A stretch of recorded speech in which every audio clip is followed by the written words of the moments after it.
Welcome to my YouTube channel.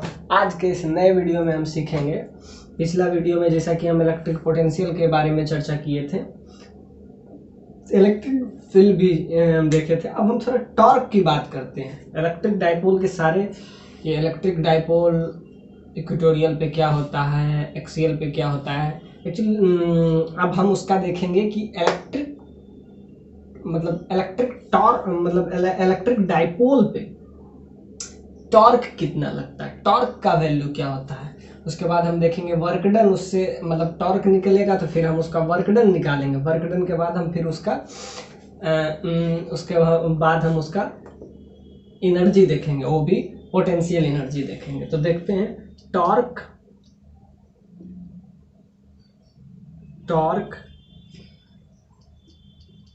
Acting on electric dipole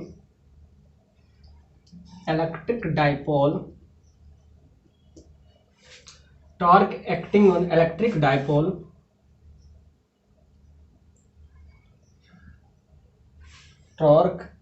on electric dipole electric dipole पे torque कितना लगेगा उसका हम देखेंगे। अब जैसा कि हम डाइपोल पे चर्चा कर चुके हैं, अगर डाइपोल के बारे में आपको थोड़ा सा इंफॉर्मेशन लेना है तो हमारे प्रीवियस वीडियो जरूर देखिए। अब हम देखते हैं क्या इलेक्ट्रिक डाइपोल Q, ये आपका है माइनस Q, ये आपका क्या है, हाँ, इन यूनिफॉर्म इलेक्ट्रिक फील्ड। हम किस बारे में बात करेंगे, जब बात यूनिफॉर्म इलेक्ट्रिक फील्ड की बात हो, जब हम इलेक्ट्रिक डाइपोल को यूनिफॉर्म इलेक्ट्रिक फील्ड, समझिए कि इलेक्ट्रिक फील्ड का डायरेक्शन कुछ ये है, ये इस डायरेक्शन में आपका इलेक्ट्रिक फील्ड डायरेक्टेड है, यानी कि ये किस बात है, ये आपका है uniform electric field. Uniform electric field,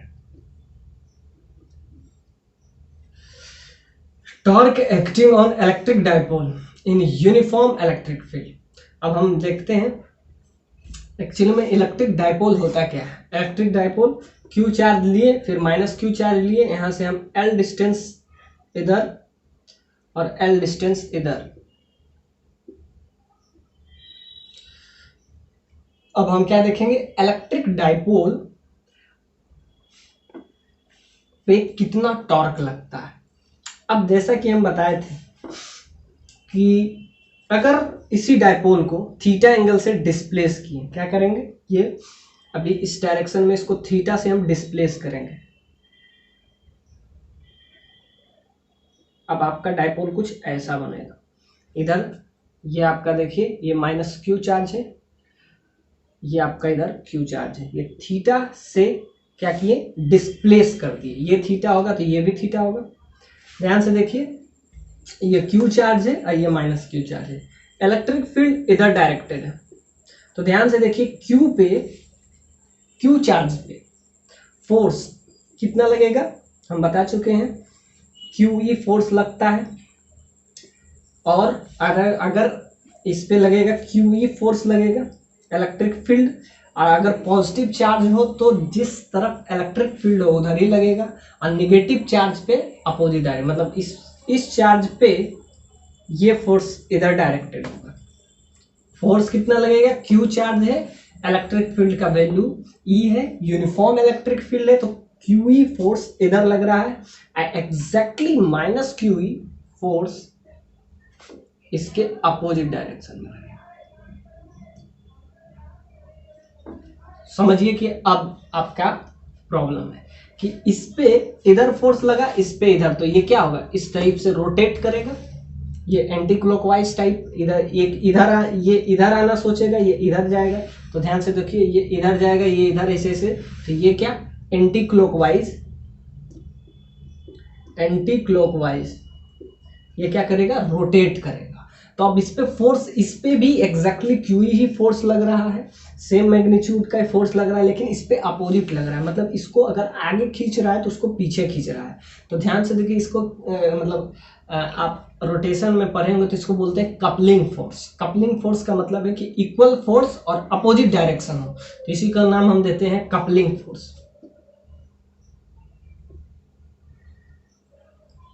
coupling force, coupling force किसको कहते हैं? जब इक्वल फोर्स हो और इस तरीके से लगे अपोजिट डायरेक्शन में, एक का डायरेक्शन इधर हो तो एक का डायरेक्शन इधर हो, तो इसी का नाम हम देते हैं कपलिंग फोर्स। कपलिंग फोर्स मतलब कपल टाइप लग रहा है, क्यू अगर इस डायरेक्शन में लग रहा है, और ध्यान से सोचिए कि अगर दोनों एक ही तरफ से लगे तो क्या बैलेंस हो जाएगा, लेकिन ये क्या है, एक इधर लग रहा है तो ये एंटी क्लॉकवाइज डायरेक्शन में इसको मूव करवाएगा। तो अब हम देखते हैं टॉर्क का वैल्यू। जैसा कि आप जानते हैं टॉर्क क्या होता है, टॉर्क बराबर फोर्स आर, टॉर्क हम देखते हैं तो टॉर्क का क्या होता है, फोर्स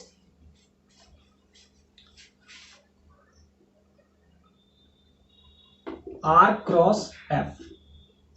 जैसा कि टॉर्क का आप डेफिनेशन पढ़े होंगे, ये क्या होता है, आर क्या है, आर यहाँ पे क्या है, उसका पोजीशन वेक्टर। पोजीशन कहाँ से, उसके ये सेंटर ऑफ मास से, सेंटर ऑफ मास या इसका इसमें कहेंगे इस पोजीशन से। तो ये इसका होता है टॉर्क का डेफिनेशन, आप 11th में पढ़े होंगे। तो अब ध्यान से देखेंगे आर वेक्टर, आर क्या होता है यहाँ पे, आर यहाँ हो जाता है आपका पोजीशन वेक्टर,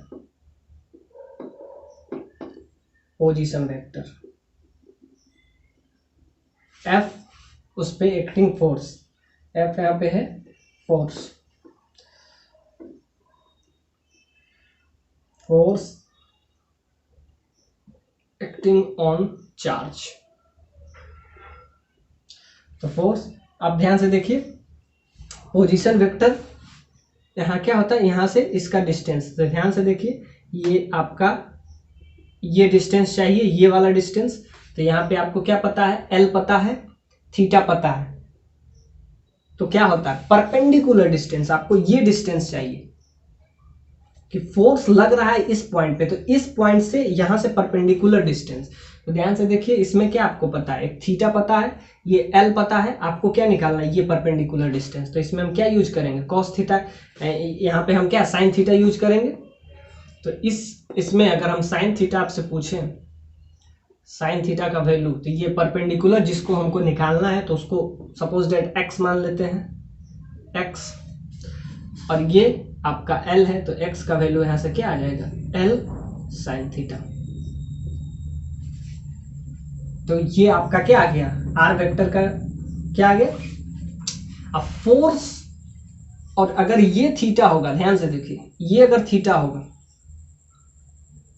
ध्यान से देखिए, तो ये भी थीटा होगा, ये अगर थीटा एंगल बनाए तो ये भी थीटा एंगल बनाएगा। तो ध्यान से देखिए कि इसके बीच का अगर एंगल आपसे पूछेगा तो भी वो क्या थीटा ही होगा। ध्यान से देखिए, अब हम क्या करते हैं, आर क्रॉस एफ, जैसा कि टॉर्क का डेफिनेशन है। तो यहाँ से हम क्या लगा रहा है, फोर्स कितना लगा रहा है, क्यू ई फोर्स लगा रहा है, ये कपलिंग फोर्स है। और हम क्या देखें, यहाँ से ये परपेंडिकुलर डिस्टेंस निकालिए कि इस पर फोर्स लग रहा है वो कितना डिस्टेंस इससे है। तो इससे आप ये वाला निकालिए या ये दोनों। तो यहाँ से एल, तो आर का वैल्यू यहाँ से हमारा निकल गया पोजीशन वेक्टर। एफ का वैल्यू क्या होगा, क्यू ई होगा। फोर्स क्या लग रहा है, एग्जैक्टली कपलिंग फोर्स में हमेशा इक्वल फोर्स लगता है, बस अपोजिट डायरेक्शन होता है, तो क्यू ई फोर्स लग रहा है। और ध्यान से देखिए दोनों के बीच का एंगल क्या है, थीटा। ध्यान से देखिए ये अगर थीटा है तो ये भी थीटा होगा, तो उस हिसाब से आपका क्या आ गया, R into F sine theta. यहां से आप ध्यान से देखिए, आइए देख रहे थे कपलिंग फोर्स, जिसमें आर कोस थीटा, आर का वैल्यू यहाँ से निकाल लिए।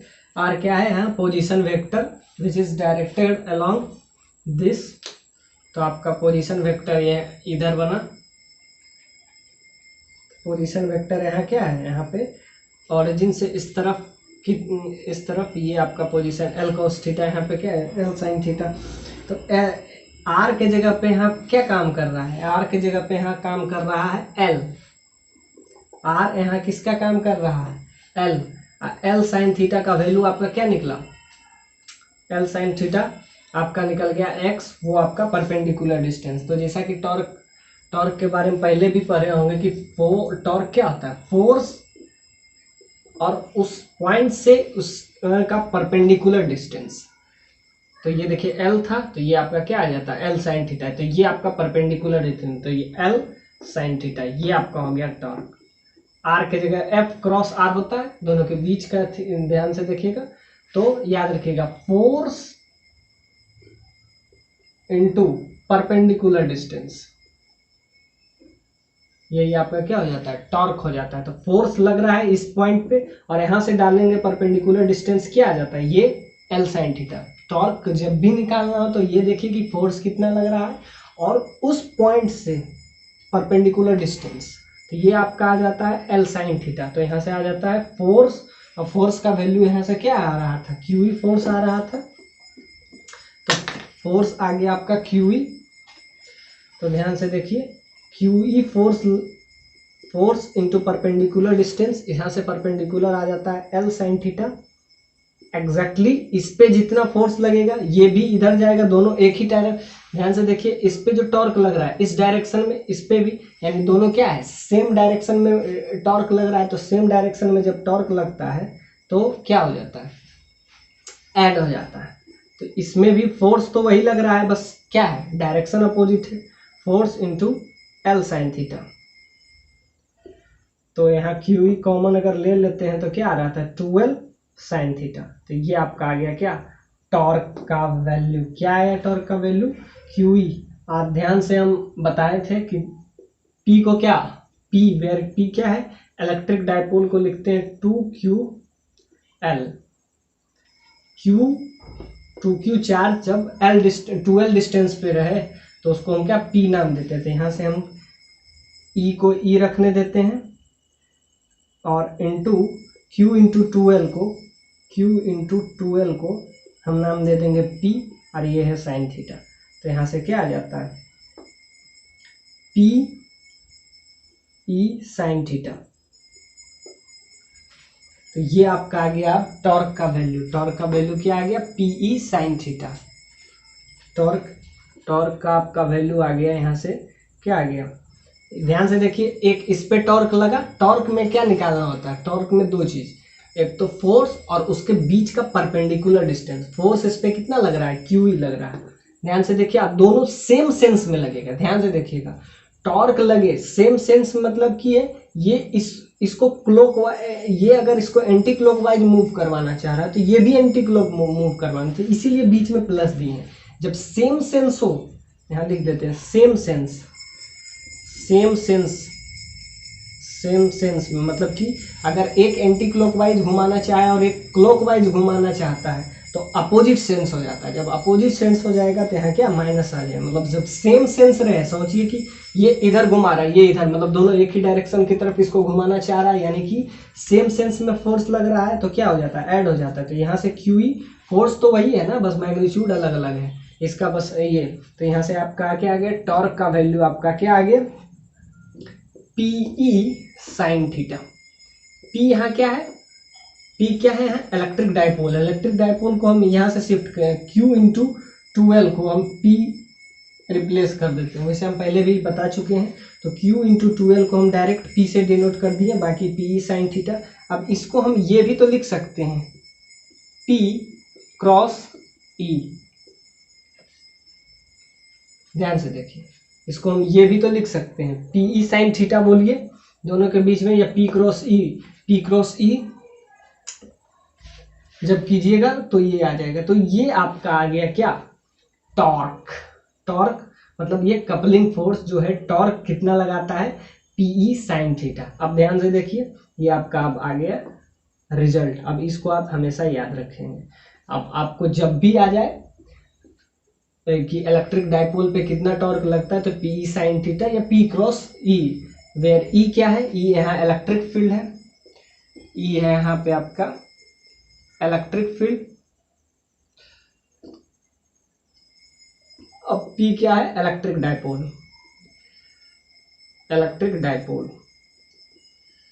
P यहाँ है इलेक्ट्रिक डायपोल, E यहाँ क्या है आपका इलेक्ट्रिक फील्ड। तो यहाँ से क्या आ गया, PE, टॉर्क का जो वैल्यू आ गया क्या आया, PE साइन थीटा। टॉर्क का जो वैल्यू आ गया पीई साइन थीटा। अब हम क्या देखेंगे, टॉर्क निकाल लिया, अब इसके थ्रू वर्क डन निकालेंगे। अब टॉर्क निकाल लिए, अब वर्क डन। तो टॉर्क का हमेशा वैल्यू याद रखिएगा PE sine theta. It is, आप ध्यान से देखिए कि अब इस टॉर्क कब मैक्सिमम होगा। टॉर्क तो हम निकाल लिए, अब देखते हैं टॉर्क।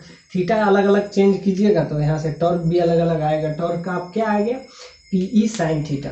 तो यानी टॉर्क आपका आया PE sine theta.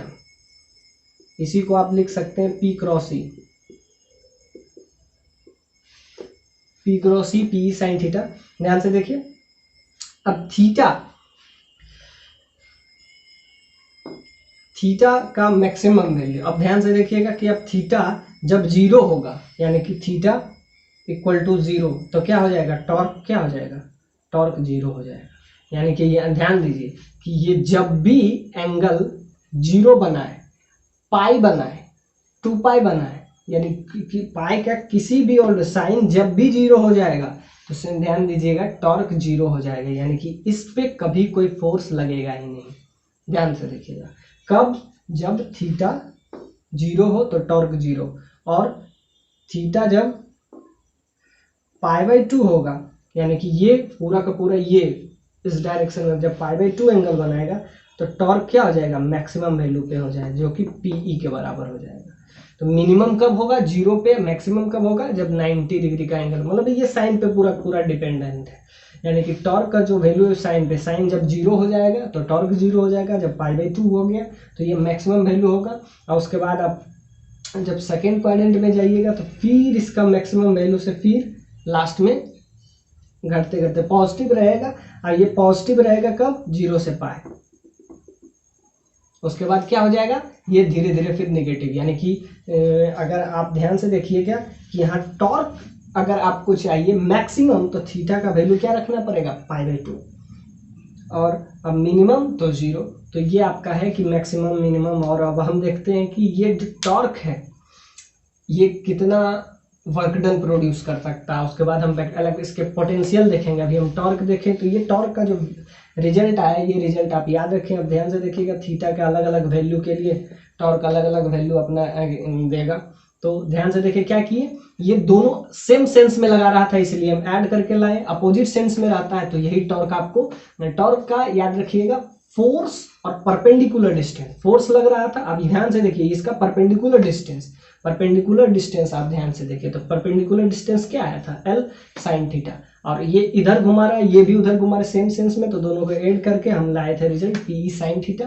PE sine theta आप याद रखिएगा, थीटा का अलग अलग वैल्यू के लिए ये अलग अलग वैल्यू देगा। आप ध्यान से देखते हैं कि ये वर्क डन कितना होगा इसके थ्रू, अगर ये घूमा एक्सटर्नल एजेंट मतलब इलेक्ट्रिक फील्ड कितना वर्क डन प्रोड्यूस किया करेगा। अब हम इस पे चर्चा करेंगे।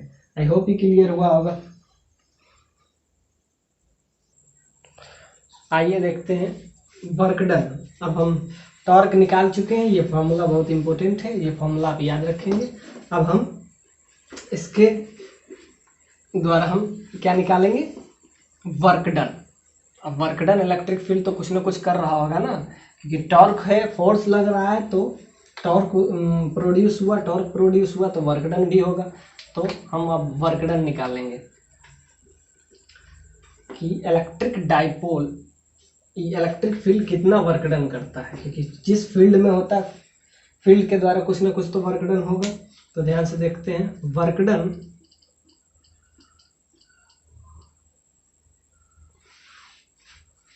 Done by electric field on electric dipole,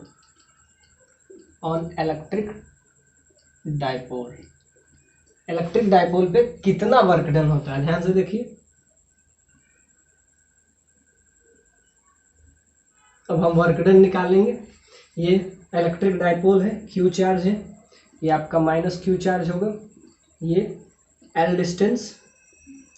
जब दो चार्ज अपोजिट नेचर का very close to each other रखा जाता है तो उसी को हम क्या देते हैं, इलेक्ट्रिक डाइपोल नाम। अब ध्यान से देखते हैं, ये इसको हम थीटा से रिप्लेस किए तो यहाँ से आपका क्या आ जाएगा, माइनस क्यू, यहाँ क्या आ जाएगा आपका प्लस क्यू। अब ध्यान से देखिए क्यू ई फोर्स किधर लगेगा, इलेक्ट्रिक फील्ड का फिर डायरेक्शन वही डायरेक्टेड रहेगा, इलेक्ट्रिक फील्ड इधर डायरेक्टेड है, इलेक्ट्रिक फील्ड इधर डायरेक्टेड है, तो इस पे किधर लगेगा, इधर इस पे अपोजिट लगेगा, इस पे क्या लगेगा, इस पे भी क्यू फोर्स लगेगा, लेकिन इसको इस डायरेक्शन में लगेगा। लेकिन इस बार हमको क्या निकालना है, इस बार हमको निकालना है वर्क डन। जैसा कि वर्क डन अगर निकालना है तो work done by electric field, मतलब work done by external agent हम निकाल रहे हैं। क्या निकाल रहे हैं, work done by agent, work done by agent हम निकाल रहे हैं। तो हम क्या करेंगे, तो जब वर्क डन बाय एजेंट निकाल रहे हैं तो सबसे पहले हम देखते हैं एक इधर हम dx लेते हैं और उसको हम इंटीग्रेट करेंगे, क्योंकि ये जो है वर्क डन हर जगह चेंज करते रहता है आर के अलग अलग वैल्यू के लिए, क्योंकि थीटा उसमें ध्यान से देखे थे, अभी हम निकाले थे टॉर्क का जो वैल्यू आया था पीई साइन थीटा आया था। तो ध्यान से देखिए क्या है, थीटा चेंज करेगा तो क्या टॉर्क चेंज करेगा, टॉर्क चेंज करेगा तो वर्क डन चेंज करेगा। तो अब जो है ये वेरिएबल है, तो वेरिएबल है तो हम इसको क्या करेंगे, इंटीग्रेट करेंगे। तो ये अगर थीटा है तो इसको हम क्या मान लेते हैं, थीटा एलिमेंट्री पार्ट उसका थोड़ा सा स्मॉल एलिमेंट्री पार्ट ले लिए। अब हम उसको इंटीग्रेट करेंगे, तो हम पहले स्मॉल वर्क डन निकालते हैं, एलिमेंट्री वर्क डन यानी डी थीटा। जब थीटा डिस्प्लेसमेंट हो तो जैसा कि हम अभी चर्चा किए थे वर्क डन का, तो ये अभी हम टॉर्क यूज किए थे PE sine theta, PE sine theta हम अभी टॉर्क का बारे में बात किए थे। अब हमको वर्क डन निकालना है, तो D W small work done, जब थीटा स्मॉल होगा तो वर्क डन भी स्मॉल होगा। तो ध्यान से देखिए इंटीग्रेट करेंगे क्या, PE sine theta D theta, हम ये देखिए स्मॉल वर्क डन, टॉर्क में जब स्मॉल डिस्प्लेसमेंट डाले तो ये स्मॉल वर्क डन आया, डी डब्ल्यू आया। अब हम इसको इंटीग्रेट करेंगे, सपोज दैट इनिशियल थीटा 1 और फाइनल थीटा 2, मतलब कि इसको हम वर्क डन इंटीग्रेट करेंगे थीटा 1 से थीटा 2। समझिए कि ये जो इनिशियल में थीटा हुआ होगा वो कहीं ये हुआ होगा, ये आपका थीटा 1 है, और ये फाइनल हमको इधर जाना है, ये आपका क्या हो जाएगा थीटा 2। यानी कि क्या इसका लोअर लिमिट क्या है, थीटा 1 से थीटा 2, क्योंकि हम जनरलाइज केस ले रहे हैं, हम तो यहाँ से शुरू किए, हो सकता है कि यहीं से शुरू करें, तो थीटा अलग अलग जगह के लिए। तो क्या किए हम स्मॉल, सबसे पहले हम एलिमेंट्री पार्ट लिए, ये थीटा था तो हम डी थीटा ले लिए, स्मॉल डिस्प्लेसमेंट और ये टॉर्क था। तो याद रखिएगा वर्क डन का फॉर्मूला होता है डी डब्ल्यू का, ये जो कि आप पहले भी पढ़े होंगे, थीटा का इंटीग्रेशन, इसका इंटीग्रेशन यूज करते हैं क्या, ये आपका हो गया ये हो गया टॉर्क, और वो भी स्मॉल डिस्प्लेसमेंट के लिए। थीटा एंगल जब होता है तब ये हुआ, जब हम क्या किए स्मॉल थोड़ा सा एलिमेंट्री पार्ट लिए, डी थीटा एक्चुअली में होता है a small change in theta. Theta में हम जब क्या स्मॉल चेंज करते हैं तो उसको डी थीटा देते हैं नाम। तो हम क्या किए डी डब्ल्यू,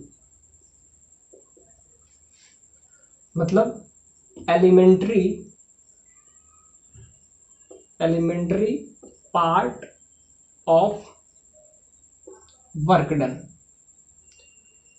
क्या हम लिए एलिमेंट लिए, मतलब वर्क डन जब स्मॉल वर्क डन हो, क्योंकि थीटा जब स्मॉल होगा तो वर्क डन भी तो स्मॉल होगा ना। ध्यान से देखिए इधर इंटीग्रेशन किए तो इधर भी करेंगे। क्या किए स्मॉल डिस्प्लेसमेंट के लिए क्या किए हम पहले वर्क डन निकालना, तो उसका नाम क्या दिए D W. Small work done क्या है यहाँ थीटा, डी थीटा, अगर थीटा ये है तो समझिए कि स्मॉल चेंज हुआ तो स्मॉल चेंज इन थीटा, इसका क्या हुआ एलिमेंट्री पार्ट। अब हम इसको इंटीग्रेट करेंगे, क्या लोअर लिमिट रख दिए थीटा 1, अपर लिमिट थीटा 2। ध्यान से ये आपका आ जाएगा डब्ल्यू और ये आपका आ जाएगा पीई, बाहर आ जाएगा, ये कांस्टेंट टर्म है, यहाँ आ जाएगा साइन थीटा डी थीटा और थीटा 1 से थीटा 2। ध्यान से देखिए ये वर्क डन रह जाएगा। और ध्यान से देखिए साइन थीटा का अगर आप इंटीग्रेशन जानते होंगे तो साइन थीटा का क्या होता है, साइन थीटा का हो जाता है माइनस कॉस थीटा। एक माइनस साइन बाहर आ जाएगा और यहाँ आ जाएगा आपका कॉस थीटा। अब अपर लिमिट है थीटा 2 और लोअर लिमिट है थीटा 1। अब ये हम इसमें पुट करेंगे तो आपका क्या आ गया, आपका एक्चुअली में आ गया वर्क डन। क्या आ गया, वर्क डन का आपका वैल्यू आ गया। इधर इलेक्ट्रिक फील्ड है ये आप याद रखें, work done is equal to minus PE cos theta, theta 1 से थीटा 2। अब ध्यान से देखिए अपर लिमिट एक बार पुट करेंगे फिर लोअर लिमिट पुट करेंगे तो यहाँ से आ जाएगा minus PE cos theta 2 minus cos theta 1। यहाँ से आपका आ जाएगा माइनस पीई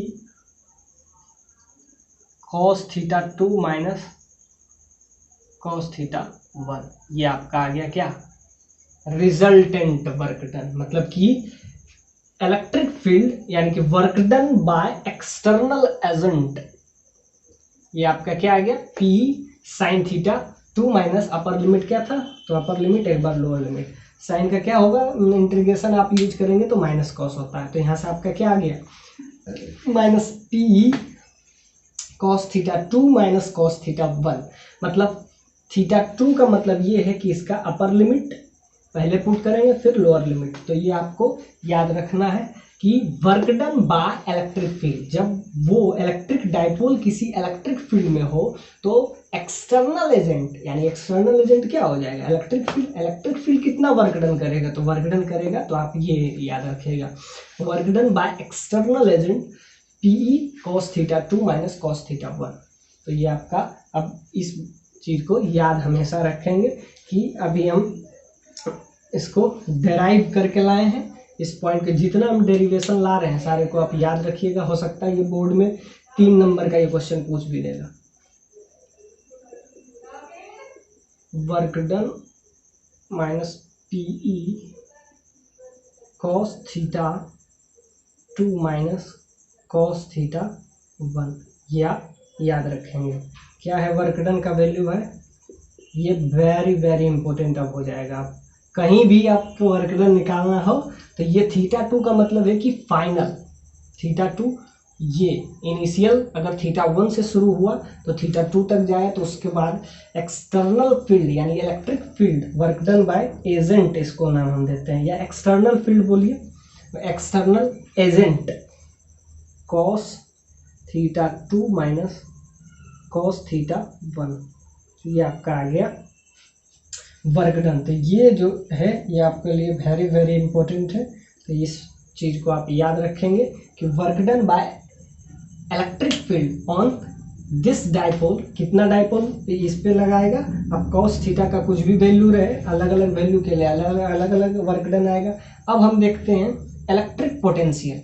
अब 3 चीज़ हम देखें। पहला हम क्या देखें, टॉर्क कितना लगता है, टॉर्क से हम आए क्या वर्क डन। अब वर्क डन से अब जाएंगे हम इसके पोटेंशियल। अब इसका पोटेंशियल क्या चेंज आया, यानी कि फाइनल पोटेंशियल, इनिशियल पोटेंशियल।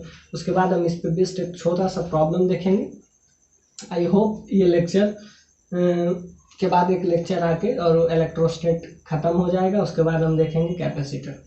तो ये आई थिंक आपको समझ में आ गया होगा। ये डेरिवेशन आपको कभी ना कभी एग्जाम में हो सकता है पूछ दे। तो work done by external agent याद रखिएगा minus P cos theta 2 minus cos theta 1। आइए देखते हैं। अब हम वर्क डन निकाल लिए, टॉर्क निकाल लिए, अब हम देखेंगे energy. Electric potential energy, electric potential energy, electric potential energy stored in electric dipole, stored in electric dipole. मतलब अब हम देखते हैं कितना एनर्जी स्टोर्ड होता है इलेक्ट्रिक, कितना पोटेंशियल एनर्जी स्टोर होता है इलेक्ट्रिक डाइपोल में। तो ध्यान से देखते हैं, एक इलेक्ट्रिक डाइपोल बनाते हैं Q, और ये आपका आ जाएगा -Q, L डिस्टेंस, ये भी आपका L डिस्टेंस। तो हम ये देखेंगे कि इसमें कितना पोटेंशियल एनर्जी स्टोर्ड होता है, electric potential energy stored in electric dipole. अब ध्यान से देखिए, इसको थीटा से रिप्लेस किए, मतलब कि इसमें कितना एनर्जी, और वो भी पोटेंशियल एनर्जी स्टोर्ड होता है। तो ध्यान से देखते हैं, ये थीटा से डिस्प्लेस किया गया है, ये आएगा इस डायरेक्शन में भी आएगा। तो ध्यान से देखिए, एक एजम्पशन है कि जब डाइपोल इलेक्ट्रिक फील्ड के परपेंडिकुलर हो जाता है,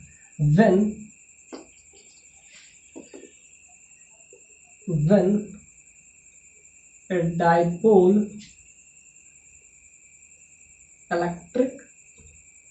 when an electric dipole is perpendicular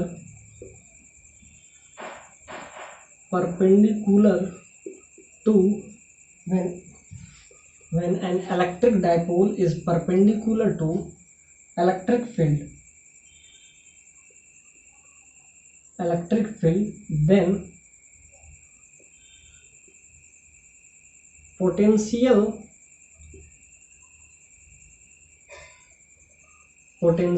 energy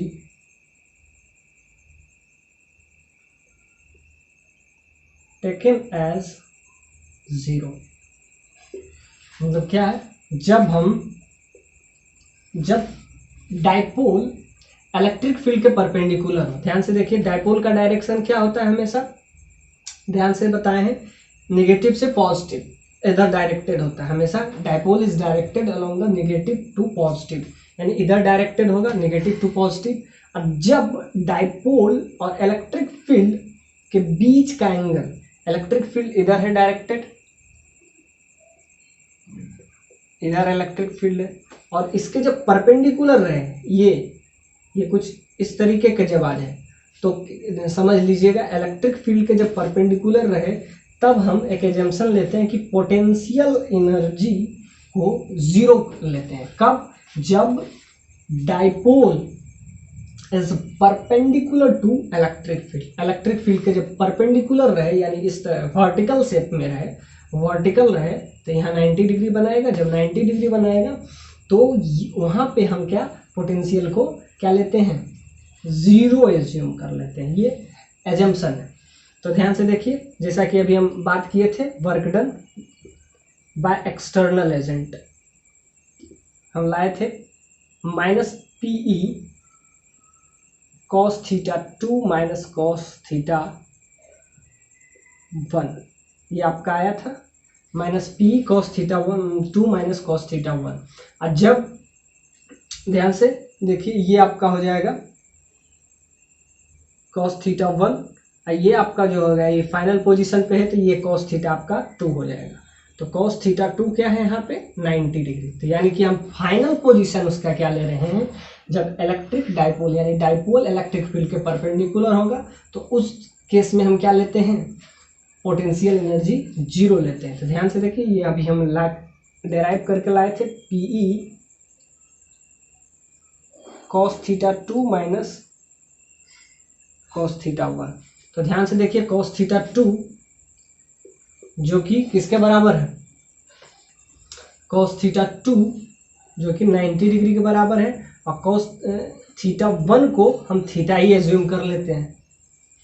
तो आपको जनरलाइज के सब मिल जाएगा। थीटा 1 को थीटा 1 से भी आप डिराइव कर सकते हैं, लेकिन थीटा 1 को हम थीटा से कर लिए, और थीटा 2 को इस केस से, इस डेरिवेशन से, डाइपोल जब इलेक्ट्रिक फील्ड के परपेंडिकुलर ये इस शेप में आ जाए, समझिए इस शेप का था, इस शेप का और इस शेप का आके, समझिए कि इस शेप का पहले था और यहाँ आके क्या, वो रुक गया। तो रुक गया तो उसके अंदर कोई एनर्जी होगा, समझिए कि यहाँ से छोड़े, यहाँ आके रुक गया, फिर क्या होगा, यहाँ आके रुक गया, फिर वापस से यहाँ आएगा, फिर मतलब ऐसे होते रहेगा। ध्यान से देखिए क्या होता है इसमें। ये आपका है डाइपोल। अब इसको जब हम थीटा से रिप्लेस किए तो क्या होता है, ये थीटा वापस से यहाँ जाता है, यहाँ जाते हुए इसके बाद क्या हो जाता है, इसका समझिए कि एक रबर है, रबर को क्या होता है, जब यहाँ जाते हैं उसके बाद फिर छोड़ देते हैं, तो फिर उसके बाद एनर्जी आता है, तो फिर वो फ्लक्चुएट करता है, फिर वो होता है, इस तरीके से होते रहता है। ऐसे मोशन को हम क्या देते हैं, एसएचएम मोशन देते हैं। वो हम आगे देखेंगे कि क्या ये एसएचएम है, क्या कि हम थीटा से इसको लाके यहाँ पे इस तरीके का था हॉरिजॉन्टल शेप का, तो इसको हम थीटा से डिस्प्लेस कर दिए, तो क्या हुआ, ये थीटा से ये बढ़ते बढ़ते बढ़ते बढ़ते यहाँ आया वर्टिकल, वर्टिकल आते ही इसका क्या हो जाएगा, वर्टिकल शेप इलेक्ट्रिक फील्ड के परपेंडिकुलर जब आता है तब इस पे पोटेंशियल एनर्जी जीरो हो जाता है। तो जब जीरो हो जाता है तो क्या हो जाएगा, यहाँ रुक जाएगा, फिर वापस से इधर ही आ जाएगा, फिर ऐसे चलता रहेगा। यानी कि ये एक पीरियोडिक मोशन होगा। क्या ये एसएचएम है, ये आपका क्वेश्चन है, वो हम आके डील करेंगे। क्या है, इसको थीटा से आप क्या किए, डिस्प्लेस कर दिए। थीटा से डिस्प्लेस करने के बाद इसके पास कुछ एनर्जी आता है, किसके कारण, ध्यान से देखिए, ये इसके कारण आएगा, क्योंकि ये इलेक्ट्रिक फील्ड है, तो फील्ड कुछ इसको फोर्स देगा, तो जिसके वजह से ये यहाँ वर्टिकल शेप में आ जाएगा। तो वर्टिकल शेप में आते हुए जब इलेक्ट्रिक फील्ड पर डाइपोल के परपेंडिकुलर हो जाता है, तो वहाँ पे इसके पास पोटेंशियल एनर्जी होगा नहीं, या जब एनर्जी नहीं होगा तो क्या, वापस ये आगे नहीं जा पाएगा, आएगा नहीं तो फिर वापस से ऐसे, मतलब ये system true and fro type चलता रहेगा। ये आपका सिस्टम आगे से पीछे, आगे से पीछे ये क्या चलता रहेगा। ये हम देखेंगे क्या ये एसएचएम है, तो ये हम आगे वाला देखेंगे। क्या किए, थीटा टू को हम फाइनल क्या है, थीटा टू को हम 90 डिग्री ले लिए, यानी ये वर्टिकल शेप का आ जाएगा, तो इसके पास पोटेंशियल एनर्जी क्या खत्म हो जाएगा। तो देखते हैं कि यहाँ से यहाँ तक जाने में इसके पास कितना एनर्जी कंज्यूम हुआ, या कितना एनर्जी मतलब ये स्टोर किया। यहाँ थीटा से ये थीटा टू जाएगा, थीटा टू इस शेप में जाते ही इसके पास पोटेंशियल एनर्जी जीरो के बराबर हो जाएगा, इस शेप में जब ये आएगा। तो यहाँ से देखते हैं थीटा वन को थीटा से, तो यहाँ से work done by agent, external agent minus PE, यहाँ से cos थीटा टू के जगह 90 डिग्री रखेंगे, वहाँ जाते ही ये क्या जीरो हो जाएगा। ध्यान से देखिए क्यों जीरो हो जाता है, इसका भी आपको हम बजा देते हैं। अभी हम लाए थे ना पीई, एक्चुअली में पीई क्या आया था, cos थीटा। अब ध्यान से देखिए कि cos जब थीटा जब यहाँ π/2 हो जाएगा तो इसके अंदर कोई वर्क डन ही नहीं होगा। जब वर्क डन नहीं होगा तो इसके अंदर एनर्जी स्टोर कैसे हो जाए, किसी के अंदर एनर्जी तभी स्टोर होता है। ध्यान से देखिए कि एक इसके अंदर, ध्यान से देखिए एक बॉल है, ध्यान से देखिए, इसको हम यहाँ लेके आए, यहाँ लेके आए, h हाइट लेके गए, यहाँ से h हाइट लेके गए। अब यहाँ पे ये जब बॉल आ गया तो इसके अंदर एनर्जी स्टोर हो गया। क्यों, क्योंकि यहाँ से यहाँ जाने में mgh वर्क डन किया, इसी वजह से यही वर्क डन जो किया वो इसके अंदर पोटेंशियल एनर्जी में स्टोर हो जाता है। तो ध्यान से देखिए क्या हुआ, यहाँ पी cos थीटा है, जब ये वर्क डन ही नहीं होगा, थीटा बराबर π/2 जब इस शेप में जब आ जाएगा तो इसमें क्या हो जाता है, वर्क डन नहीं होगा। तो जब वर्क डन नहीं होगा तो उसके अंदर एनर्जी स्टोर नहीं होगा। तो cos theta 1 cos theta 2 minus cos theta 1 जब ट्रू, तो इस केस में हम ध्यान से देखते हैं तो कब क्यों 0 हो जाता है, क्यों ये वाला है कि परपेंडिकुलर जब हो जाता है तो वो क्या हो जाता है, उसके अंदर एनर्जी स्टोर, मतलब वो वर्क डन नहीं करता। वर्क डन जब तक नहीं होगा तो उसमें एनर्जी स्टोर नहीं होगा। तो इस केस में इसके पास वर्क डन पोटेंशियल एनर्जी, इस केस में जब ये परपेंडिकुलर होता है तो परपेंडिकुलर वाला केस में इसके अंदर पोटेंशियल एनर्जी 0 होता है। तो ध्यान से देखिए 90 और यहाँ cos थीटा 1 रखती है, तो यहाँ से आपका क्या आएगा, वर्क डन बाय एजेंट आपका आ गया माइनस पीई, ये 0 हो जाएगा cos 90, और यहाँ से क्या आएगा माइनस माइनस आ जाएगा आपका cos थीटा 1। तो यहाँ से ये एक ये माइनस माइनस क्या हो जाएगा, प्लस हो जाएगा। तो ये आपका क्या आ गया cos थीटा, यानी कि आपके पास अब आ गया आंसर पीई cos थीटा, यानी कि इसका आपका आ गया वर्क डन, यानी कि आपका वर्क डन। अब ध्यान से देखें, work done final position, initial position, work done by agent. अब हम एक रूल यूज करते हैं, ये वाला आप मिटा देते हैं। क्यों, हम बता चुके हैं कि पोटेंशियल एनर्जी जब वर्टिकल शेप का आ जाता है तो इस केस में क्या, जीरो हो जाता है। तो जैसा कि हमको इसमें क्या निकालना था, पोटेंशियल एनर्जी। पोटेंशियल एनर्जी क्या होता है, potential energy final minus potential energy initial, ये क्या किसके बराबर होता है, work done by agent. Agent का मतलब है एक्सटर्नल एजेंट। क्या है, फाइनल माइनस इनिशियल। जब फाइनल पोजीशन पे जाएगा, ये आपका वर्क डन का फॉर्मूला होता है कि work done final minus potential final minus potential initial, ये बराबर होता है वर्क डन बाय एजेंट। ये फाइनल पोजीशन पे जब जाएगा, सोचिए ये फाइनल पोजीशन पे जब ये आया तो इसके पास क्या होगा, हम कहे थे पोटेंशियल एनर्जी इस केस में जीरो होता है। इनिशियल कितना है ये हमको निकालना है। वर्क डन बाय एजेंट क्या आया है, PE cos 90 minus cos theta. तो यहाँ से आ जाएगा माइनस इनिशियल, तो यहाँ से आ जाता है पीई cos थीटा। तो यहाँ से आ जाएगा, ये माइनस साइन इधर वापस कर देते हैं। ये आपका आया पोटेंशियल जो कि इसके अंदर स्टोर्ड हो गया। क्या आया पोटेंशियल स्टोर्ड, यू इनिशियल, क्योंकि फाइनल में तो ये जाके वर्टिकल शेप में जाके रुक जाएगा, थीटा से डिस्प्लेस हुआ है, फिर यहाँ जाएगा, फिर इस टाइप का टू एंड फ्रो ये मोशन करेगा। यानी मैं यहाँ से हम डिस्प्लेस किए, यहाँ आते आते इसका पोटेंशियल जीरो हो जाता है, तो ऐसे फिर नीचे आएगा, फिर यहाँ आते हैं तो जीरो, ऐसे चलता रहेगा। तो ये आपका एक टू एंड फ्रो एक पीरियोडिक मोशन है। क्या ये एसएचएम है, ये हम आगे देखते हैं। तो यहाँ से क्या हुआ, work done final minus work potential energy final minus potential energy initial, ये किसके बराबर होता है, work done by external agent. मतलब जिस फील्ड में रहते हैं उसका एक्सटर्नल एजेंट। तो ध्यान से, एक्सटर्नल एजेंट यहाँ आते हुए जीरो हो जाता है, तो थीटा ये आ गया। तो यहाँ से आ गया कि इनिशियल पोटेंशियल एनर्जी, इसके पास कितना पोटेंशियल है, माइनस पी कॉस थीटा। तो ध्यान से देखिए, यहाँ से ये आ गया। अब आपको ये देखना है क्या ये एसएचएम है। नेक्स्ट क्वेश्चन, क्या ये मोशन एसएचएम है। अगर एसएचएम है तो इसका क्या टाइम पीरियड होगा, इसका फ्रीक्वेंसी क्या होगा, ये आप निकालिए। कि ये अगर इस तरीके से, हम ध्यान से देखिए, यहाँ है इस पोजीशन पे है, ये यहाँ धीरे धीरे धीरे धीरे धीरे धीरे आते आते यहाँ पे क्या हो जाता है, इसका पोटेंशियल एनर्जी जीरो होता है। एक्चुअली में इनिशियल पोटेंशियल इसके पास ये होता है, फाइनल आते आते क्या इसका पोटेंशियल क्या हो जाता है, जीरो हो जाता है। यानी कि समझिए कि ये एक इलेक्ट्रिक डायपोल है, यहाँ से यहाँ तक आते आते आते आते इसका जीरो हो गया, फिर ये वापस से ऐसे आते ये आ गया, फिर आप वापस से ये, तो इस टाइप का इसका टू एंड फ्रो मोशन होगा। तो आपको बताना है क्या ये एसएचएम है, और एसएचएम है तो इसका टाइम पीरियड क्या है, इसका फ्रीक्वेंसी क्या है, ये आप बताइए। ये आपका क्वेश्चन हुआ।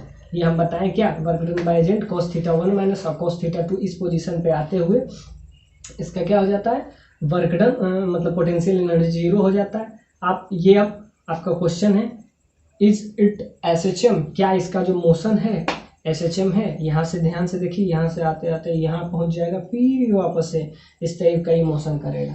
अगर मोशन है एसएचएम तो उसका टाइम पीरियड बताइए। Find the time period of this SHM. आइए देखते हैं क्या ये एसएचएम है, और अगर एसएचएम है तो इसका टाइम पीरियड निकालेंगे, इसका फ्रीक्वेंसी निकालेंगे, इसका मोशन अब देखेंगे केयरफुल्ली। अब इसका मोशन देख के इस लेक्चर को यहीं ख़त्म करेंगे। क्या है, एक इलेक्ट्रिक डायपोल है, जैसा कि पहले केस हम बता चुके हैं। Q है, ये आपका माइनस Q है। यहाँ इसको हम क्या किए, थीटा से डिस्प्लेस किए। यहाँ जाते जाते इसका क्या होता है, पोटेंशियल एनर्जी जीरो हो जाता है, तो यहाँ से यहाँ तक पहुँचता है। तो क्या ये मोशन एसएचएम है।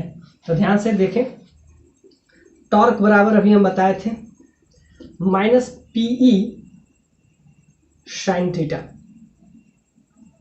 टॉर्क का ये फॉर्मूला हमारा आया था, जैसा कि अभी हम तुरंत बताए थे, पीई साइन थीटा।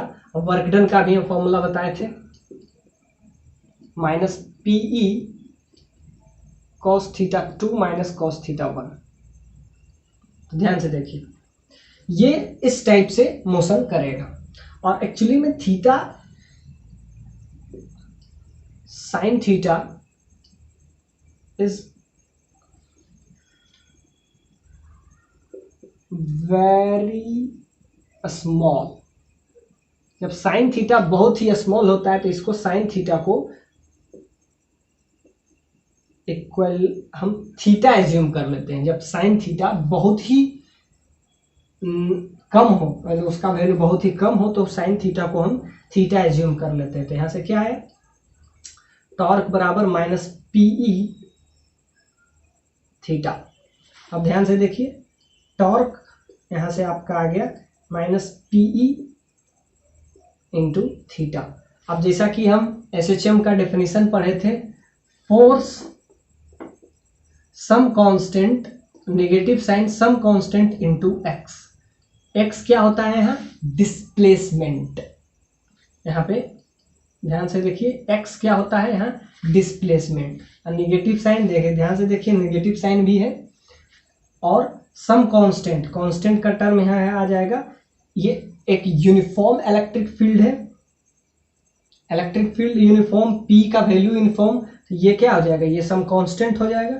तो आपका क्या हो जाएगा, टॉर्क जो होगा माइनस पीई, ये समझिए कांस्टेंट टर्म एज्यूम करेगा। यहाँ थीटा, थीटा क्या है यहाँ पे, डिस्प्लेसमेंट। यहाँ पे डिस्प्लेसमेंट एक्स होता था, यहाँ एंगल का डिस्प्लेसमेंट है, तो इसको क्या कहते हैं, एंगुलर डिस्प्लेसमेंट। यहाँ जो होता है वो सिर्फ डिस्प्लेसमेंट है, यहाँ एंगल से मूव करता है तो इसको एंगुलर डिस्प्लेसमेंट बोलते हैं। तो यहाँ थीटा आ गया, तो ध्यान से देखिए, आपका एसएचएम टाइप कुछ मोशन बन जाएगा।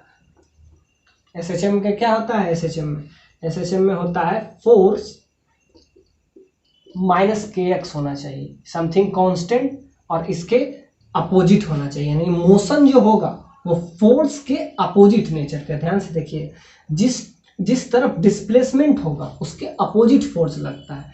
तो ये यहां से आ जाता है torque, torque which is equal to minus PE into theta. Sine theta को थीटा एज्यूम कर लिए, क्योंकि इसका वैल्यू बहुत समझिए कि सम कांस्टेंट इंटू थीटा। ये आ गया ना, तो ये आपका आ गया क्या, ये एसएचएम की तरफ आ गया। तो अब एसएचएम आ गया तो इसका कुछ ना कुछ टाइम पीरियड होगा। इसका क्या टाइम पीरियड का वैल्यू निकालिए, अगर ये एसएचएम है तो इसका टाइम पीरियड, इसका एंगुलर फ्रीक्वेंसी। तो जैसा कि आप जानते हैं कि ओमेगा स्क्वायर बराबर होता है के।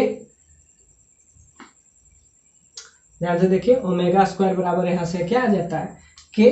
तो यहाँ से आप फ्रीक्वेंसी भी निकाल लीजिए, टाइम पीरियड भी निकाल लीजिए। आई होप ये अब क्लियर हो गया होगा कि इस शेप का आ गया। साइन थीटा को वेरी, इसको हम मिटा देते हैं, साइन थीटा को थीटा एज्यूम कर लेते हैं जब थीटा वेरी वेरी स्मॉल होता है। अब क्योंकि ये क्या है, फोर्स सम कांस्टेंट आना चाहिए, टॉर्क है, तो टॉर्क को हम फोर्स के रूप में कन्वर्ट कर सकते हैं, आई इंटू आर। टॉर्क को लिख सकते हैं आई इंटू आर। टॉर्क हो जाता है I into R, I perpendicular R, यहां से आ जाएगा आपका माइनस के थीटा। यहां से आ जाएगा आपका, इसको फोर्स को हम इसको लिख सकते हैं फोर्स इंटू परपेंडिकुलर डिस्टेंस, जिसको आर, तो यानी फोर्स को यही रखते हैं, तो परपेंडिकुलर डिस्टेंस को हम आई से डिनोट करते हैं। यहाँ से आ जाएगा के बाय, इसको हम आई से डिनोट कर रहे हैं, के बाय आई इंटू थीटा। तो यहाँ से ये जो कांस्टेंट आ गया, ये इसका वैल्यू क्या हो जाएगा, ओमेगा स्क्वायर। तो ओमेगा स्क्वायर के बराबर आ जाएगा। तो इसको हम आई से डिनोट कर रहे हैं, आई से डिनोट कर रहे हैं, तो यहाँ से आ जाएगा आपका पीई, इसको के को पीई ही लिख दें, पी।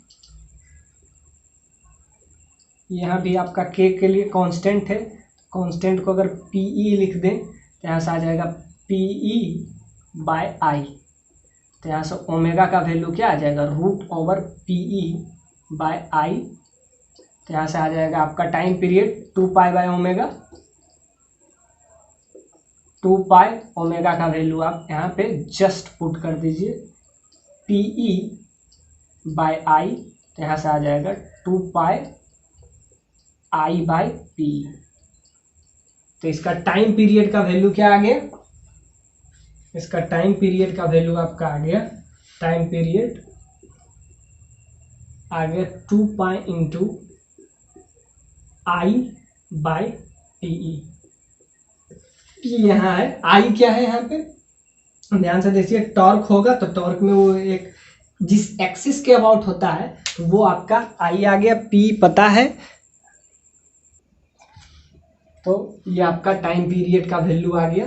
जैसा कि टॉर्क जब एंगुलर के चीज हो तो यहाँ हो जाता है I into alpha, I into alpha.